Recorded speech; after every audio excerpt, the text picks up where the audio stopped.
आइए अंदर चलते हैं और देखते हैं क्या है इस किले में।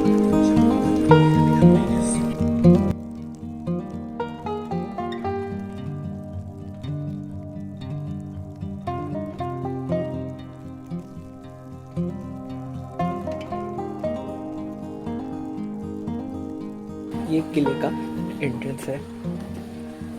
कितना बढ़िया लग रहा है, ये नक्काशी की हुई है कि आप फिसले ना, क्योंकि ये ढला।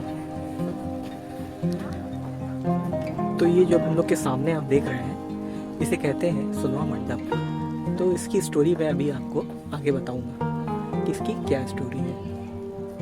और ये जो है, ये भी एक किले का पार्ट है।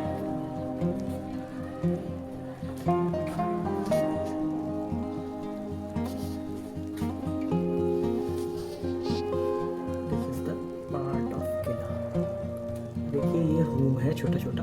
यहाँ पे भी लोगों को पहले एक समय में आज़ादी के बाद कैदियों को रखा जाता था, तो अभी तो ये बंद है। ये भी सुन रहे थे हम कि अभी ये खुलने वाला है। स्ट्रक्चर तो बहुत पुराना है।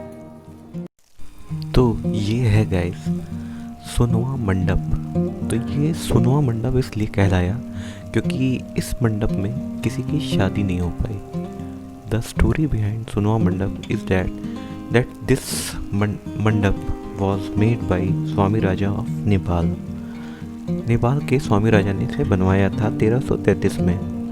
वो कहा जाता है कि वो बहुत बड़े भक्त थे भगवान इंद्र के, और इंद्र की भक्ति करके उनको एक ढोल प्राप्त हुआ था, और उनको ये इंद्र भगवान ने आशीर्वाद दिया था कि अगर जब भी तुम्हारी सेना, पूरी सेना अगर लड़ाई में मर जाती है, तो तुम ये ढोल अगर बजाओगे तो तुम्हारी जितनी सेना है वो फिर से जीवित हो जाएगी। तो इस तरह उनसे कोई जीत नहीं पाता था लड़ाई में। तो एक बार वो सोचे कि अगर इसी तरह रहा तो मेरी लड़की की तो कभी शादी हो ही नहीं पाएगी। तो उन्होंने फिर से एक बार अपनी लड़की की शादी के लिए निमंत्रण भेजा।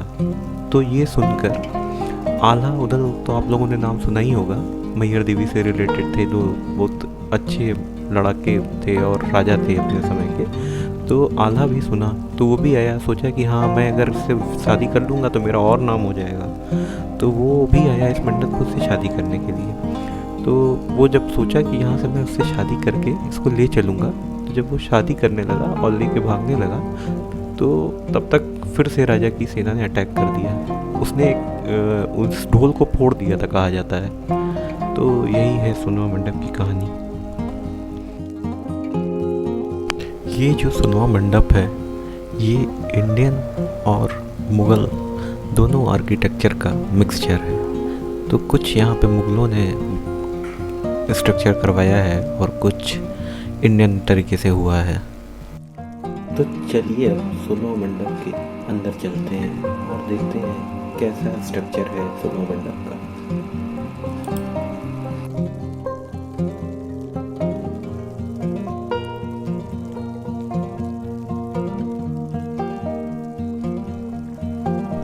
कहते हैं इस सुनवा मंडप में बहुत से हीरे जवाहरात लगे थे, जो कि मुग़ल लोग अपने साथ ले गए। अब किले के अपोजिट साइड में चलते हैं और उस ऐतिहासिक कुएं को देखते हैं जो कि उस साइड में है।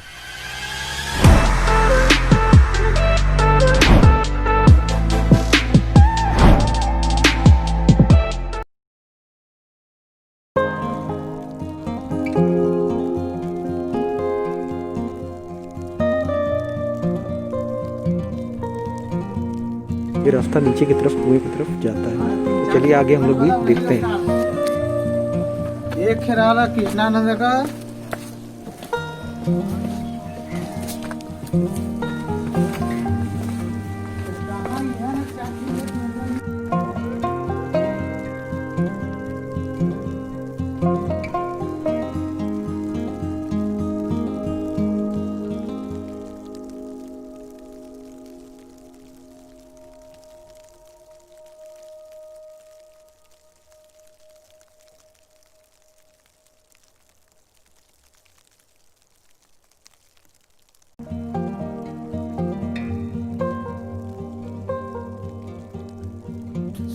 चढ़ने में हवा खराब हो गई।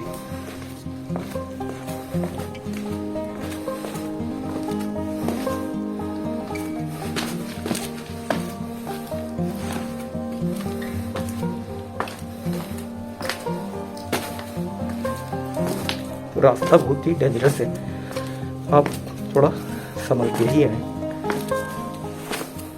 और ये है आपका कुआं।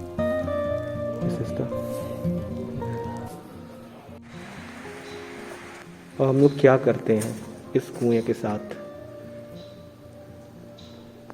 तो कोशिश करिए आप आइए तो इस कुएं में कम से कम गंदगी ना फेंकिए। लोगों ने कैसा गंदा कर दिया है, ये देखिए, देख रहे हैं। तो ये साफ रहता तो कितना खूबसूरत लगता। ये है एंट्रेंस कुएं का। मैनेजमेंट भी अगर इस पर ध्यान दे तो ये बहुत अच्छा है, अच्छा लगता है, लेकिन यही है कि उतना ध्यान ही नहीं देते। अगर अच्छे से इसको डेवलप कर दिया जाए तो कितना बढ़िया लगे ये।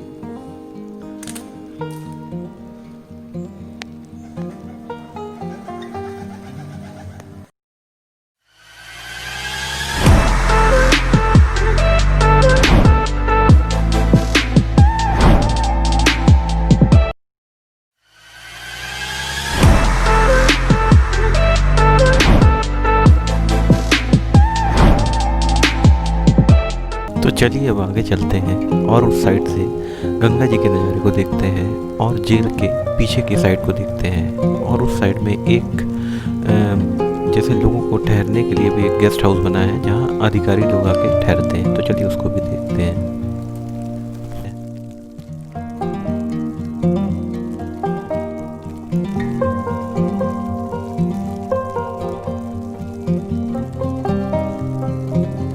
और ये देखिए, ये है जेल का पीछे का हिस्सा। ये जेल जो सोनवा मंडप के सामने थी उसी का ये पीछे का हिस्सा है। तो इस साइड भी थोड़ा सा हम आपको ऊपर चढ़ के दिखाने की कोशिश करेंगे कि आखिर इस साइड से है क्या। तो थोड़ा ऊंचा है, कोशिश करते हैं।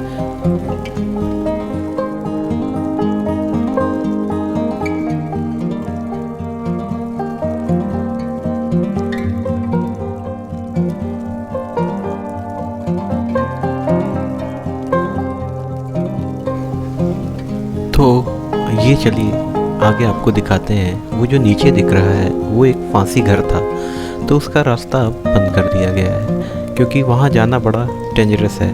और नीचे बहुत सी सुरंगें और बहुत से नए नए रास्ते हैं जो कि अननोन है।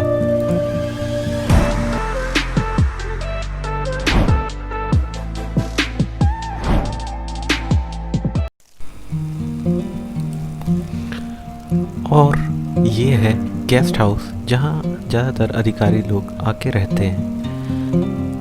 इसके अपोजिट साइड में, इस साइड में कुछ जेल नुमा स्ट्रक्चर था। यहाँ के लोगों ने बताया कि ये पहले पास में जेल ही थी, लेकिन अब इसे यहाँ पे पीएससी वाले यूज़ करते हैं अपने यूज़ के लिए। चलिए दूसरे साइड में चलते हैं। ये जो आप सामने देख रहे हैं स्ट्रक्चर, कहा जाता है कि शेर शाह सूरी की वाइफ यहाँ पे खड़े होके उनके फैसलों को सुनती थी कि वो क्या फ़ैसला दिए, किसको क्या फांसी दी। तो ये था हमारा वीडियो। अब इस वीडियो को हम यहीं पे एंड करते हैं और आपसे अनुरोध है, प्लीज़ सब्सक्राइब टू बनारसी मस्जिद।